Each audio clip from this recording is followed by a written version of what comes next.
Shalom dan selamat malam buat Bapak Ibu dan saudara-saudari yang dikasihi Tuhan. Kita boleh berjumpa lagi dalam ibadah renungan harian Rabu 18 November 2020. Mari kita mempersiapkan hati kita untuk masuk dalam ibadah. Mari kita mengangkat pujian, Agunglah Kasih Allahku.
Sebelum kita mendengarkan sebagian dari firman Tuhan, mari kita berdoa. Tuhan Yesus yang baik, terima kasih atas penyertaan-Mu kepada kami anak-anak-Mu. Pada saat ini kami akan mendengarkan sebagian dari firman-Mu. Kiranya Engkau memberkati hamba-Mu Ibu Pendeta yang akan membentangkannya di tengah-tengah kami. Kiranya Engkau memberkati ia, sehingga Ibu Pendeta boleh berkata-kata seturut dengan kehendak-Mu. Dan buat kami yang mendengarkan firman-Mu, kiranya Engkau memberkati kami agar kami boleh memahami arti dari firman-Mu. Ya Bapa, berfirmanlah karena kami telah siap mendengarkan firman-Mu. Inilah doa kami di dalam nama Tuhan Yesus. Amin. Pembacaan Alkitab kita terambil dari Ester 7 ayat 1 hingga ayat yang ke-10. Ester 7 ayat 1 hingga ayat yang ke-10 yang berbunyi, Haman diadukan oleh Ester dan dihukum mati. Datanglah raja dengan Haman untuk dijamu oleh Ester, sang ratu. Pada hari yang kedua itu, sementara minum anggur, bertanyalah pula raja kepada Ester, apakah permintaanmu, hai Ratu Ester? Niscaya akan dikabulkan. Dan apakah keinginanmu? Sampai setengah kerajaan sekalipun akan dipenuhi. Maka jawab Ester sang ratu, ya raja, jikalau hamba mendapat kasih raja, dan jikalau baik pada pemandangan raja, karuniakanlah kiranya kepada hambanya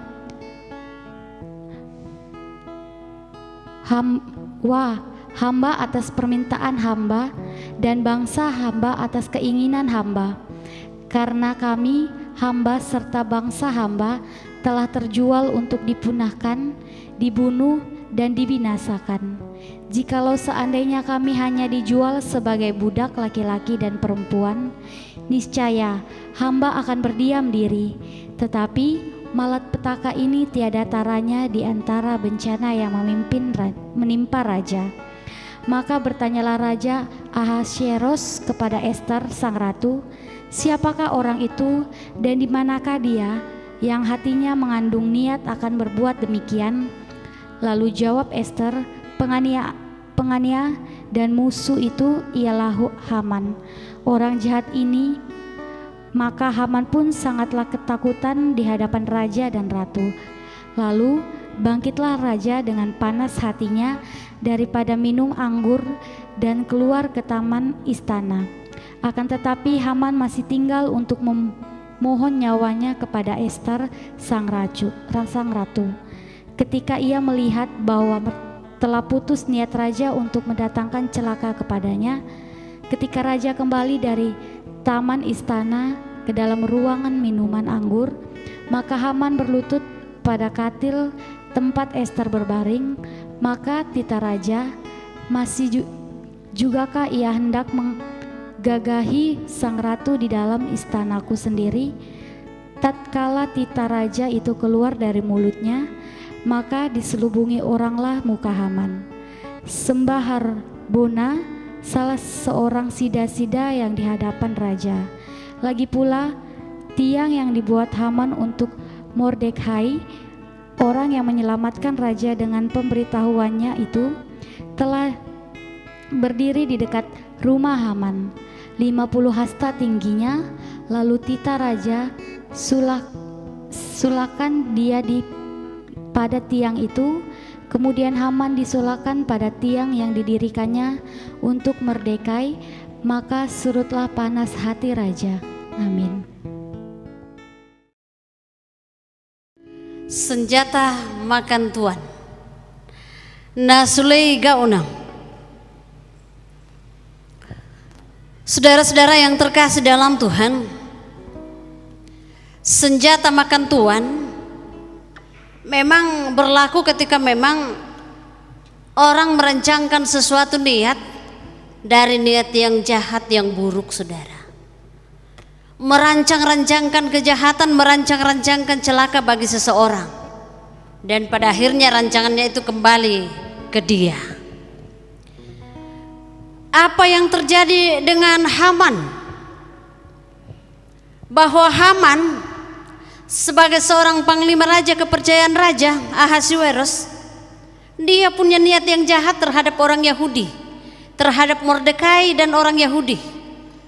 Ini istilah genosid, mau menghabisi satu suku. Jadi orang Yahudi jauh sebelum zaman Hitler sudah juga ada seorang Haman yang mau menghabisi orang Yahudi. Namun rancangan Haman itu diketahui oleh Mordekai.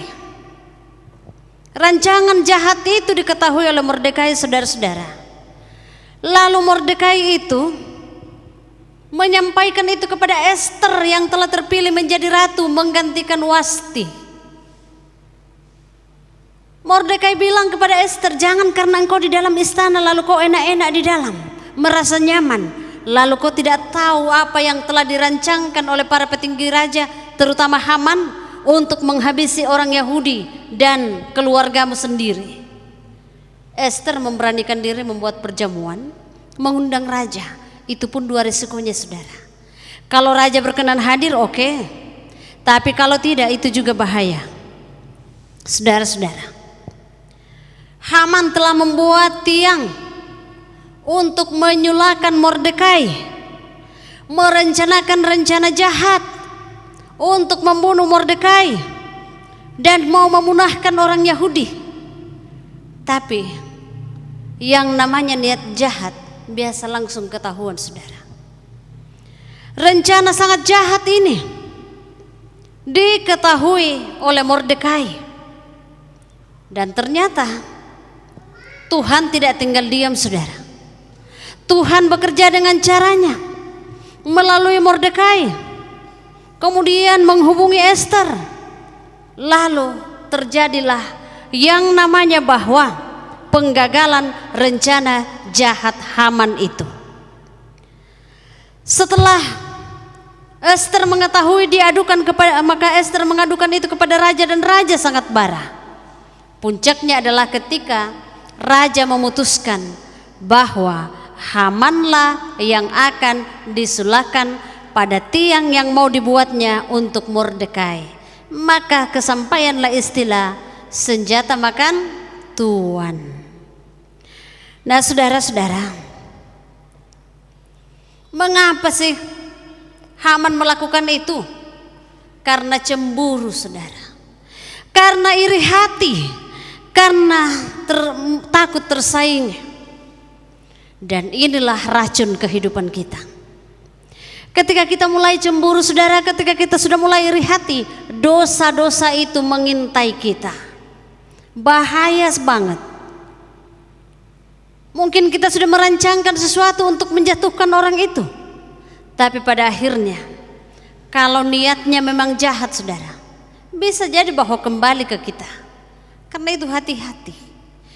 Roh iri hati, kecemburuan, memang ini yang menguasai Haman. Tidak mau untuk disaingi, saudara, sehingga dia merencanakan genosid, mau memunahkan orang Yahudi. Oleh sebab itulah saudara-saudara, jangan sampai bahwa karena kita iri hati kepada seseorang, karena kita cemburu pada kesuksesan orang, karena kita tidak mau disaingi, lalu setan menggoda kita merencanakan yang jahat. Karena itulah mari kita katakan bahwa dalam nama Tuhan kita menolak roh iri hati, kita menolak kecemburuan. Yang kita mau adalah Tuhan sudah memberikan kita apa yang ada pada kita. Tuhan memberikan kita hidup untuk kita jalani ini. Apapun adanya itu kita syukuri, saudara. Sehingga ketika kita bersyukur kepada Tuhan, pikiran-pikiran negatif itu akan hilang. Yang terjadi adalah pikiran-pikiran positif. Bagaimana supaya kita lebih baik lagi dan lebih baik lagi, dan bagaimana untuk bisa mampu mengucapkan selamat kepada orang yang sukses. Bukan justru itu loh, hanya karena itu dia bisa begitu. Saudara-saudara, sedikit lagi bahwa hanya karena iri hati Kain kepada Habel terjadi pembunuhan. Jadi memang sangat berbahaya itu iri hati.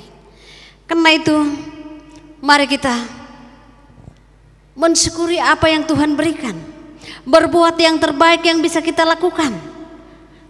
Kalau orang lain bisa melakukan lebih, tidak masalah. Tapi mari kita melakukan yang baik, yang Tuhan izinkan kita lakukan. Hal-hal kecil pun kalau kita lakukan dengan baik, saudara, itu berguna dibandingkan kalau kita sibuk mau cari yang besar-besar lalu kita iri hati. Iri hati sangat berbahaya. Karena itulah baiklah kita akan memuliakan Tuhan dengan apa yang ada, dan ketika orang sukses kita juga mampu mengatakan selamat, dan mampu untuk melihat bahwa pada diri orang lain Tuhan juga bekerja, pada diri saya juga Tuhan bekerja. Maka kita katakan mari kita sama-sama memuliakan Tuhan dalam kehidupan kita ini. Amin.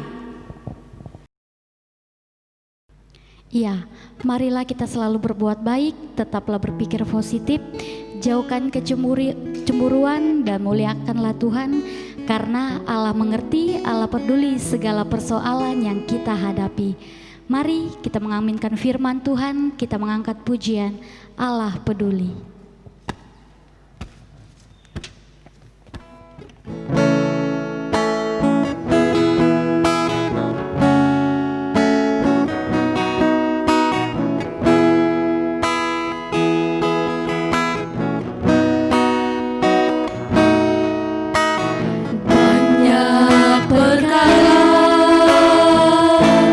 Yang tak dapat ku mengerti,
Ya, selamat ulang tahun buat Gail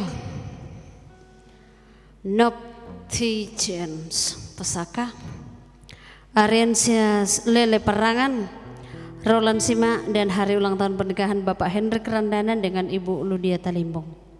Mari kita berdoa. Bapa di sorga, terima kasih untuk firman-Mu yang datang kepada kami malam ini. Biarlah Bapa bahwa kami akan senantiasa merancangkan yang terbaik dalam hidup ini, senantiasa berpikir yang baik, dan mampu untuk mengucapkan selamat bagi saudara-saudara kami yang mengalami kesuksesan. Jauhkan kami daripada iri hati Tuhan. Bapa dalam sorga, pada saat ini kami datang membawa seluruh warga jemaat-Mu Tuhan, memberkati dalam kehidupan mereka secara pribadi, dalam keluarga mereka. Biarlah berkat-Mu Tuhan mereka nikmati, mereka menaikkan syukur mereka senantiasa kepada-Mu. Bapa di sorga, untuk setiap pekerjaan, setiap usaha yang Tuhan mereka berikan kepada mereka untuk dilakukan, Tuhan menolong, Tuhan memampukan mereka untuk dapat melakukan dengan baik. Bapa, kami datang berdoa, mengucap syukur atas hari ulang tahun saudara kami Gail, anak kekasih Ariansia, saudara Roland. Kami syukuri semuanya di hadapan-Mu. Tuhan memberkati mereka. Dan juga atas pertambahan usia perjalanan perkawinan Bapak Hendrik Randanan dengan Ibu. Kiranya Tuhan terus menjadi nahkoda mereka dalam rumah tangga mereka. Bapa di sorga, kami terus berdoa buat mamanya Wiwin, buat Papa Dolfi, bahkan beberapa orang tua kami, Ibu Yuliana Matana. Biarlah Bapak Engkau memberkati, pulihkan mereka Tuhan dengan kuasa-Mu, supaya mereka disembuhkan oleh karena kuasa Tuhan semata-mata. Keadaan kami saat ini Tuhan, kami bawa kepada-Mu. Kiranya Engkau menyertai, Engkau melindungi kami. Terima kasih Bapa. Pulihkan kota kami, pulihkan negara kami, pulihkan dunia dari virus corona saat ini. Kami bawa ya Tuhan doa kami pada malam hari ini. Di dalam nama Tuhan Yesus kami datang kepada Bapa di sorga. Amin. Ya, demikianlah ibadah kita pada malam hari ini. Selamat malam dan Tuhan Yesus memberkati.